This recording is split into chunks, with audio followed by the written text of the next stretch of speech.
Bernie Sanders. Senator, good to see you again. A federal judge ruled yesterday that next week's Wisconsin presidential primary can stay on track, but that officials are going to be allowed to count absentee ballots if they arrive by April 13th, which is 6 days after the primary. And then just a short time ago, the judge ordered the state not to release the results of the primary until 4 p.m. on April 13th and gave the people until today to request absentee ballots. Now, the Wisconsin Republican Party is appealing that order, saying the rules can't be changed so close to the election. I want to get your thoughts on this.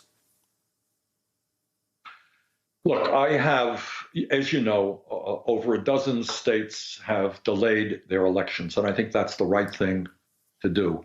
People should not have to put their lives on the line in order to participate in our democracy. So I would have preferred that the Wisconsin election be delayed.